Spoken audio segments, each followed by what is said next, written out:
He's a Super Bowl champion head coach, Ohio guy, former MAC wide receiver. Greatest hair that a head coach has ever had. Ladies and gentlemen, from the Los Angeles Rams, Sean McVay. Yeah. It's about time you guys had me on, man. You have all my guys on. I'm sensitive. This is the first time I've been invited on here with you guys. Hey, shout out to Artis. Okay, he and I had a great conversation. Shout out to Artis. Shout out to Artis making this happen. And also, thank you for making time for us, especially in the middle of a very busy time, I assume, for you. Let's talk about what we just went through with the Combine. You were one of the first coaches after you guys won the Super Bowl that said, you know what, with the way technology is, I'm going to stay back. I'm actually not going to go to Indianapolis, but our scouting personnel and everything else like that would travel out there. What is the Combine to you, and what should we take away from everything that we just kind of rattled off right there for you in your mind, Sean?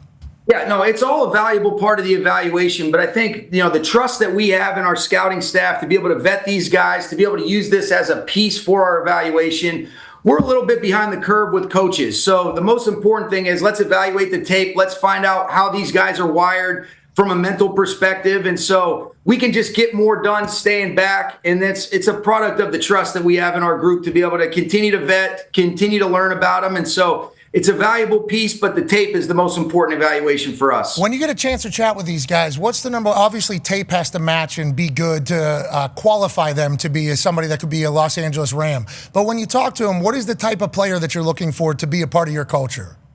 Yeah, as you would say, we're looking for dogs. I mean, we want guys that are wired the right way. I think the biggest thing is, hey, how do you measure some of these intangibles by learning about them from their background, by seeing, all right, hey, when you've had adversity, how did you respond from it? What does that really look like? Are you wired the right way to be resilient, to have tangible examples of being able to bounce back, use setbacks as setup for comebacks?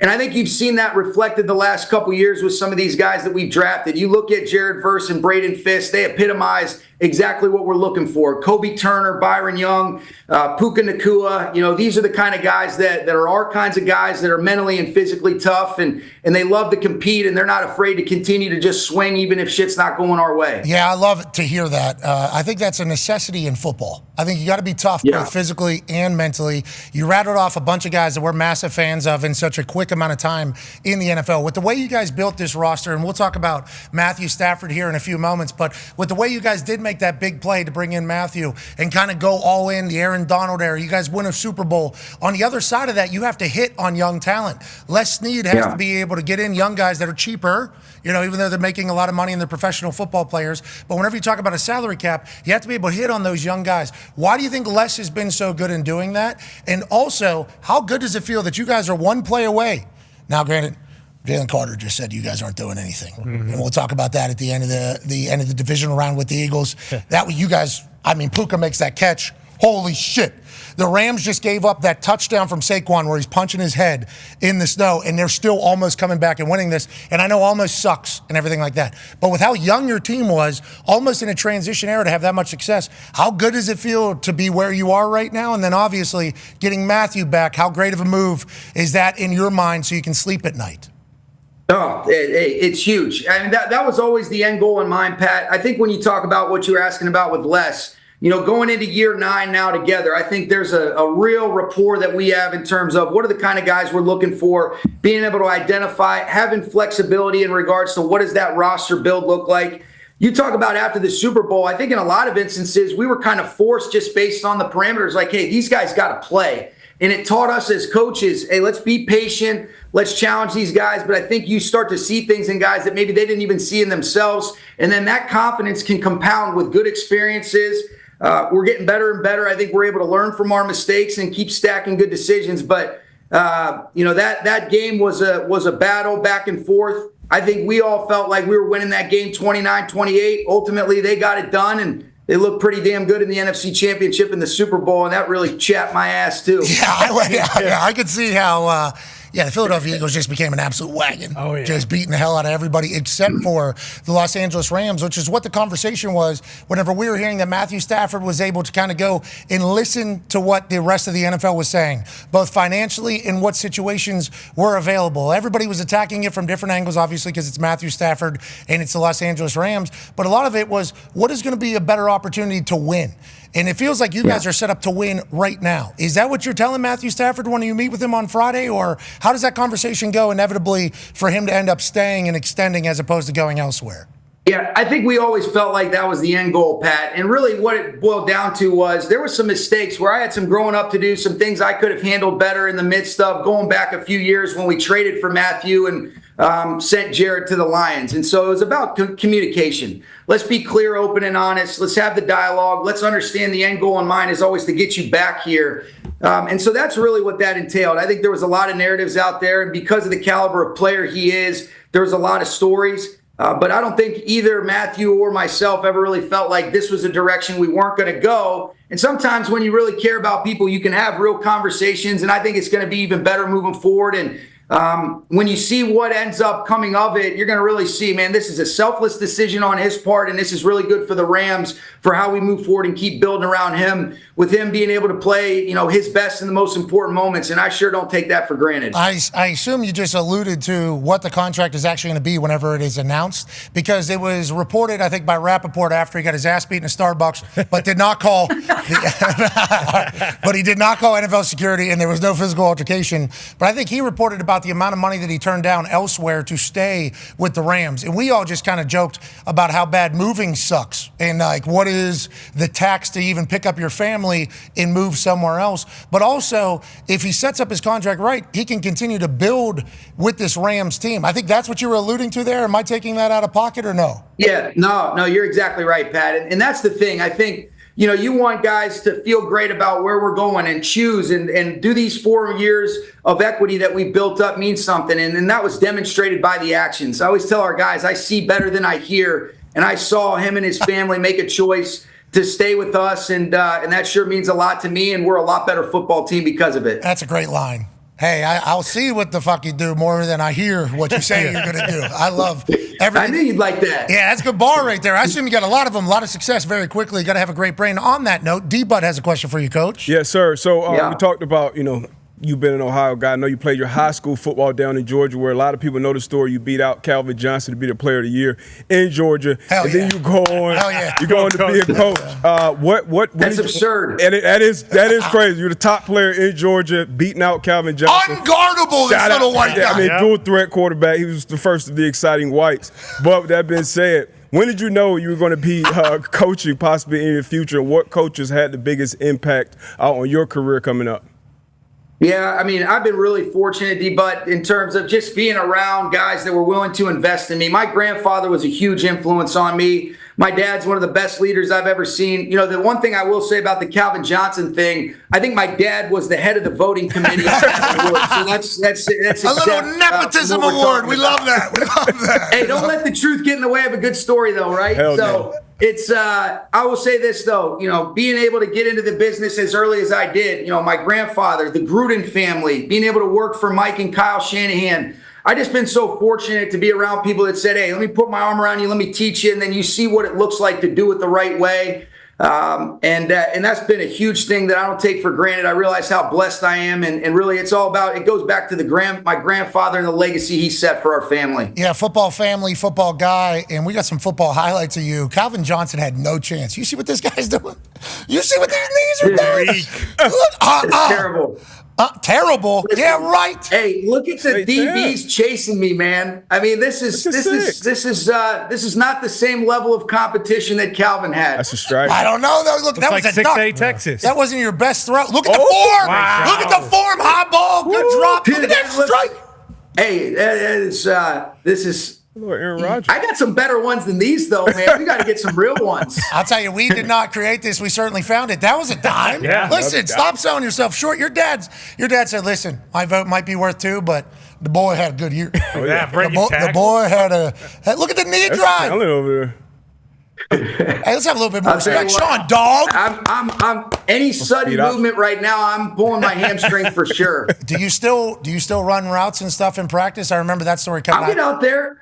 Oh, yeah. I've been working out with Whitworth at his gym, I haven't worked out like this in a minute, but I'm trying to stay like you guys over there. Well, I'm taking science. You should do the same thing. Ty has a question about coaching and those who coach with you. Yeah, Coach, I'm sure you've heard the adage now where it's like someone gets hired and it's, hey, they had a cup of coffee with Sean McVay. That's the reason, that they're getting a head coaching job. You've had a bunch of assistants get head coaching jobs elsewhere. Obviously, one just happened this year as well.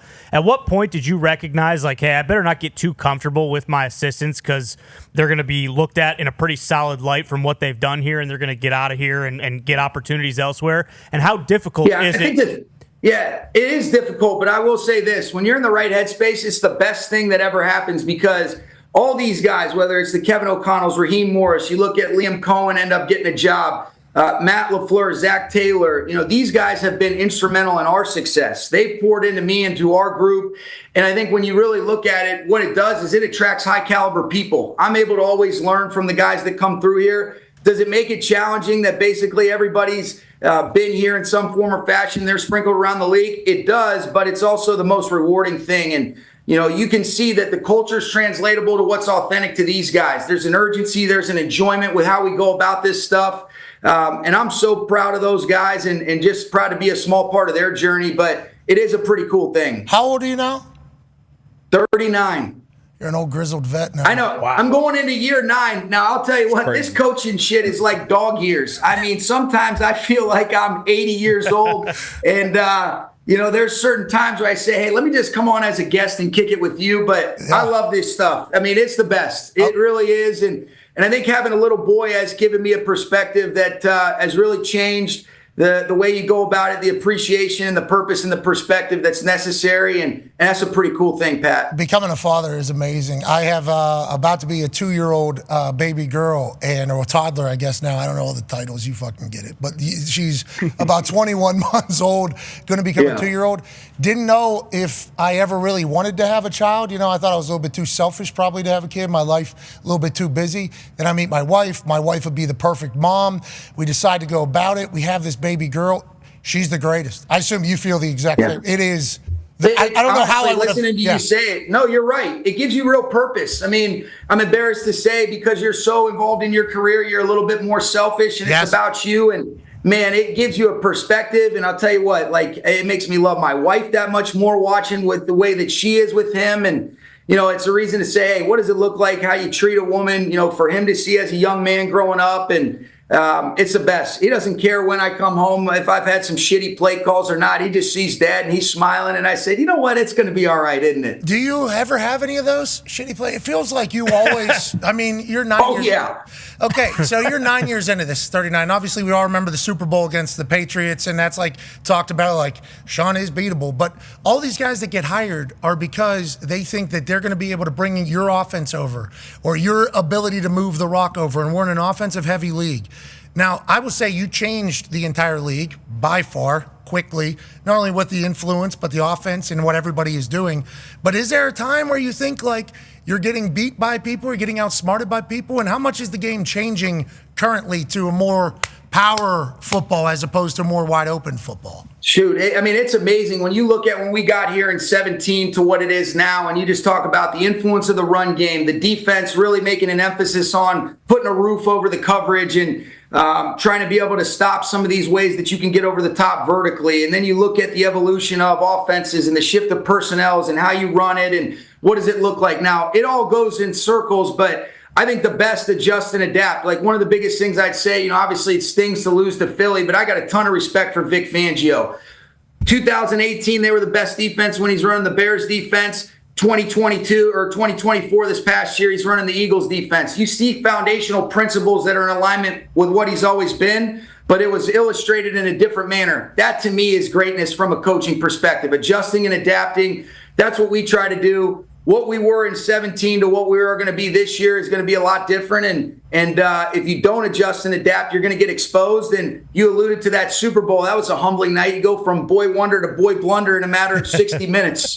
There's another bar there. I assume you've used that before. Boy wonder to boy blunder. It was great to see you on that big stage. And we did wonder, I think, like, is he ever going to get back, or is now the blueprint out on how you stop Sean McVay? Is the blueprint out? And instead, what do? You get back, win another Super Bowl, continue to evolve, continue to build. That's awesome. You talked about Vic Fangio. They said his career was over whenever he was down in Miami. That Philadelphia Eagles defense is going to look different next year. They have officially released Darius Slay from the Philadelphia Eagles, which will save them $4.3 million against the cap. Okay, so that's the first cut here as we're in the salary cap gymnastics season here. This happened while we were talking to Sean. Not going to put Sean on the spot here to make him make a decision on whether or not Darius Slay would be a good member of the Rams or your thoughts of him as a player, but that just happened. Feel like people should know. Let's move along. Connor has a question for you, Coach. Yeah, Coach, I'm a Patriots fan, so thank you for laying that egg. I was at that game. It was awesome. It was a great win. Thanks, Connor. I appreciate it. Hey, no problem.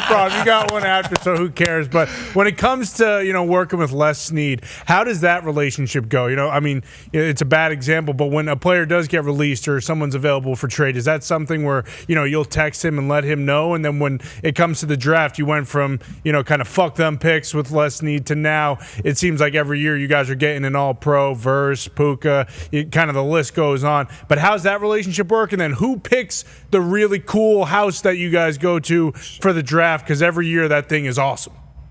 Yeah, no, it's definitely cool. I would say that's Kevin Demoff and Tony Pastore's deciding on where we end up spending those drafts. But it's been great. I think the best thing I can say about it, Connor, is you just look at the adaptability. And we've always seen the game through the same lens. I remember when I was interviewing for the job, we had an immediate rapport. He works at it. He's not afraid to talk about his evaluations. He's not afraid to acknowledge his mistakes, to own in terms of what does it look like to build a team, not just collect talent. And I think you've seen that, over the years, evolve and adapt. We were kind of forced to do that, like I was talking about earlier after the 21 season. But it's been great. He's a stud. I really appreciate the way he works at it. And I think we both have such a strong relationship that there's comfort in some of those conflict conversations, but we always come to a compromise. And then whenever we make decisions, it's us collectively moving forward. And I'm grateful for him. There's nobody else I'd rather be leading alongside. What'd you say, 9 years together?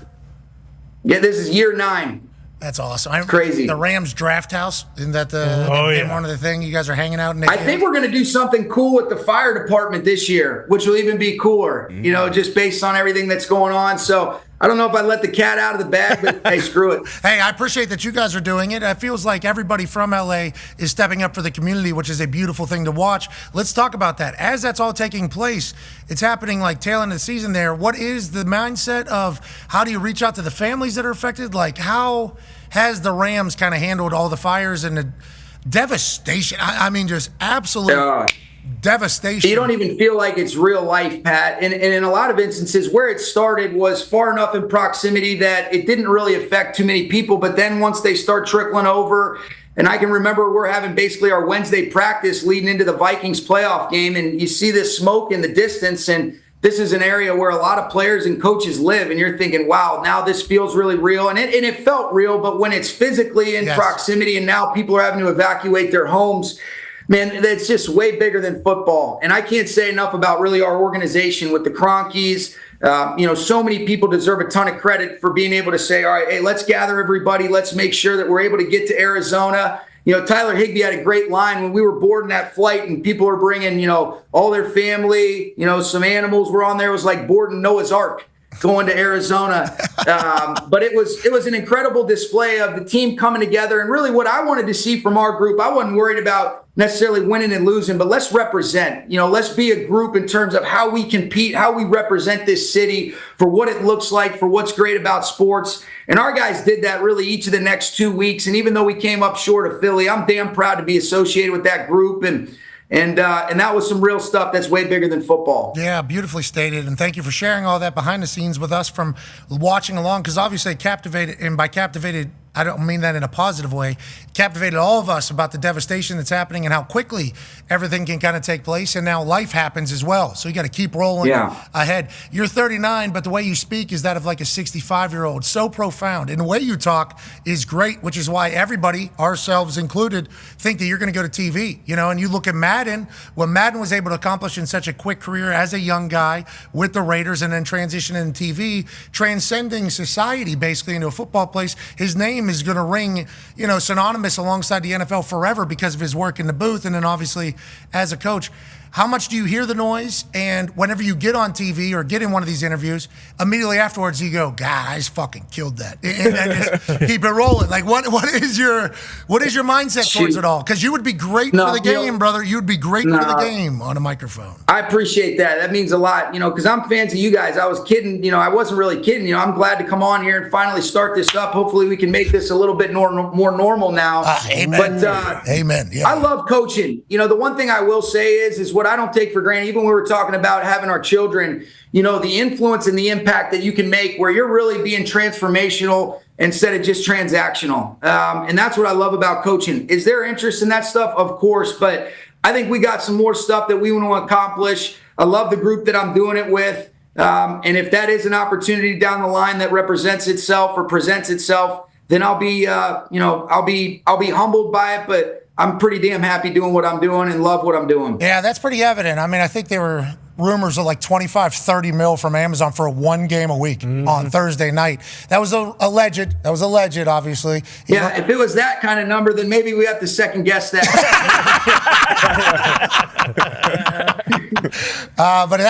Call me back, Amazon, if that's where we were.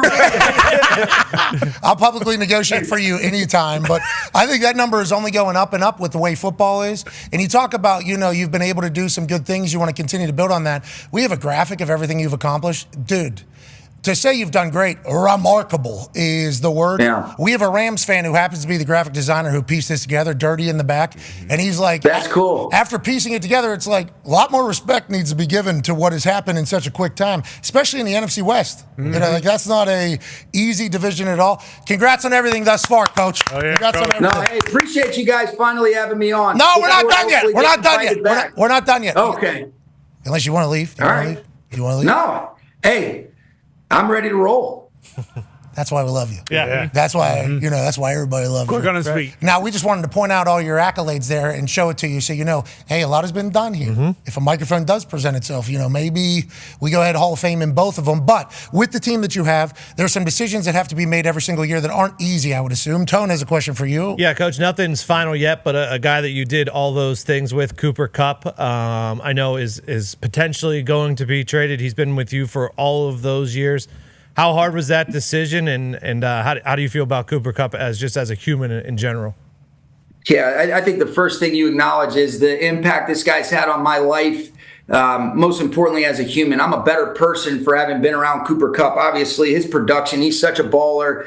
He did so many great things for us over the course of his career, and we've been through a lot together. And I think one of the things I've always appreciated about Cooper, he was one of those few people that I know he loved me enough to be able to tell me what I needed to hear, not what I wanted to hear, and really challenge me. And I'm better for having been around him. His legacy is cemented as a Ram. It was arguably as hard a decision as we've had to come to since I've been the head coach here. And so you don't take it lightly. He was such a stud in terms of the dialogue and being able to have some of those real conversations. And he's going to do a great job wherever his next stop is. But, man, those things are very real, very challenging. But, you know, you always talk about, you separate the personal and the business. No, it's all intermixed. And you love them enough to be able to tell them, you know, why, but you always preface it with, hey, I could be wrong here. I've been wrong before. And all we're trying to do is make the decisions that we think are in the best interests of the collective.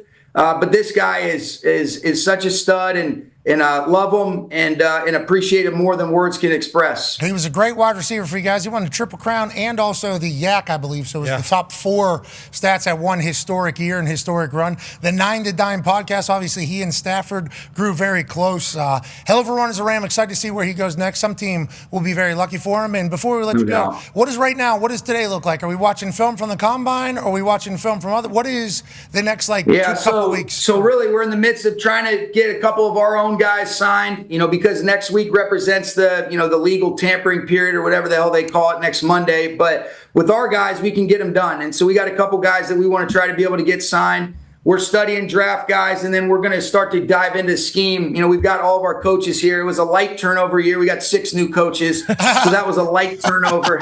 It's crazy. I mean, it's wild. This is the first year that since our very first season that we've made the playoffs that we didn't lose somebody directly from our staff that got a head job.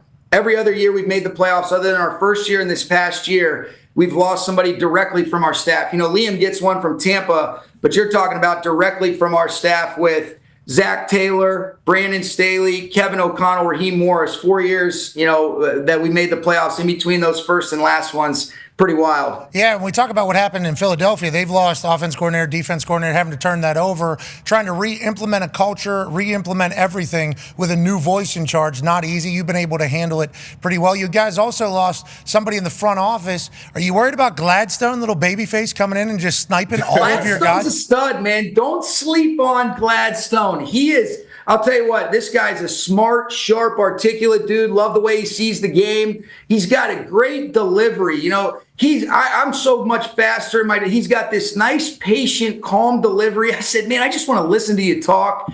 He's a great teacher. I'm fired up for James Gladstone. Congratulations to James. Go help Liam get this thing right in Jacksonville. He looks like he's 12, though. That's the thing. That's the thing. He looks like he's like a gamer. He looks like he's a 12-year-old. But, hey, listen, you had the same thing whenever you became the head coach of the Rams, looking like a young lad. You'll love this, Pat. When I was the OC for Washington, when Jay Gruden was the head coach, I get hired as a 27-year-old, the OC for 3 years. I decided to shave my beard one day. And he's like, bro, you can't do that. You look like you're 10 years old. Nobody will take you serious. You got to grow that shit back immediately. Yeah, that makes sense. Gladstone might want to paint one on like he's Hulkster, whatever the case. That's right. We're excited to see it all work out. We appreciate you joining us, man. Hopefully this is the first of many. Yeah, hey, would love that. Appreciate you guys having me on. Big fan. Ladies and gentlemen, head coach of Los Angeles Rams. That was really cool. Sean McVay. Yeah. Oh, coach.